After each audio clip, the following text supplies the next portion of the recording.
what's up guys? Today we are going to be doing 7 creative gimbal shots that you can shoot on your mobile phone. We have a really exciting scene. We're out here on this coastal road. We have our model Hannah, of course, and we're going to be shooting a setup scene where Hannah is like walking to this motorbike, getting on, getting ready, and then riding off on this beautiful road. We are going to be shooting on the new Zhiyun Smooth Q3, this epic little mobile phone gimbal, and I'm going to be pairing it with the iPhone 11 Pro Max. This combo is going to be a game changer for mobile cinematography, and we're going to be able to capture some really professional, beautiful looking stuff today with this setup.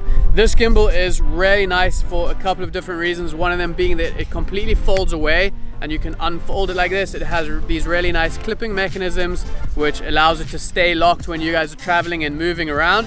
Some of my other favorite features about this gimbal are this light on top, which is a unique feature that I haven't seen before. You guys can get any selfie shots that you're getting, you can illuminate yourself. If it's backlit or a scenario where your face might be slightly underexposed, that light is really going to help you out. Let's get into our 7 creative shots, and I'm going to show you how we capture them, and then towards the end of this video I'm going to show you how we can put these 7 shots together to create a little cinematic sequence.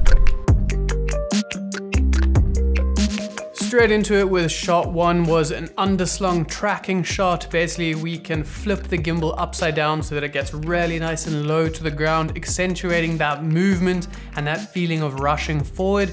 We followed Hannah as she was walking to the motorbike. Perfect as an opening shot, giving the viewer a good understanding of what our scene is and what's really taking place in this video.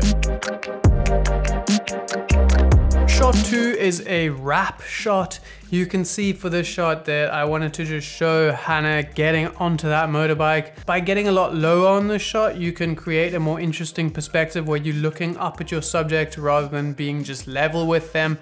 I went down at about hip level, shot Hannah as she was getting onto that bike, really showing that action. The only thing you guys might want to look out for is where you start and end your wrapping shot, as you don't want to break the 180-degree rule where you film past that line back onto yourself. If you guys are unsure what I'm talking about, I have created a video on this in the past and you can click on it up in the right-hand corner.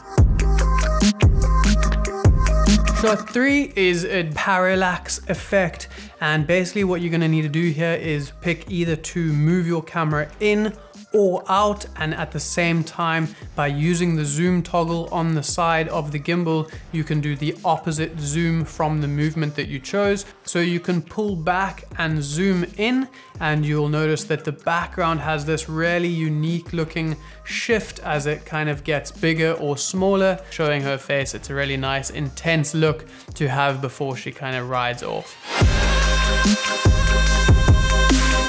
Shot 4 is a detail tracking shot. Basically what we did here is show a sequence of details, moving the camera between them in a smooth fashion. We can see as we start with showing the key, moving onto the switch, and then quickly pulling down to show Hannah kickstarting that bike. I feel like it's a great way to give the viewer a lot of information all in a very short amount of time. Great opportunity for you guys to add something like a speed ramp. Awesome way to show the viewer a little bit about what's going on, and once you pair it with some sound effects, has a very interesting outcome.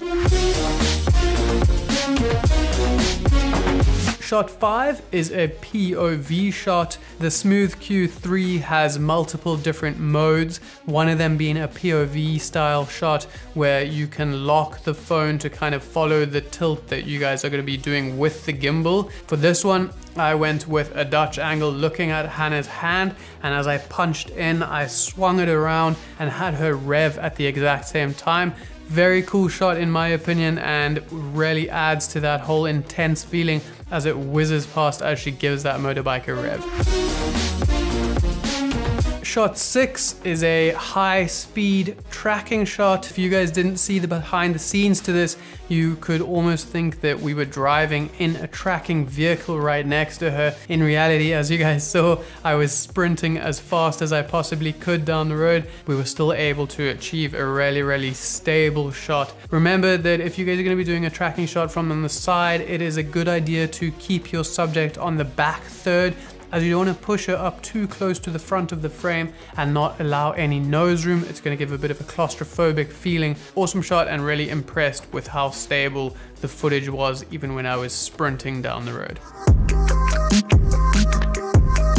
Shot 7 is going to be a jib shot. You can see that we started our frame without Hannah in it, and as she rode into frame, I did a slow, smooth movement up into the air, lifting it up, giving that effect of a jib or a crane shot. This, in my opinion, is a perfect ending shot to our sequence because we have her riding off into the distance. We're staying back, no movement moving forwards, and it gives that feeling of kind of leaving the scene. You could get a much higher shot if you wanted, if you maybe attached a monopod or something to give you a little more reach. If you wanted, you could add a little bit of digital zoom out onto the shot to give it even more of a feeling of leaving that scene. So it really makes the audience feel like that is the end and that they're leaving that scene. Those are our 7 shots as individual shots. You've seen how we got them. Now let's take a look at how they can all work together to create a cinematic sequence.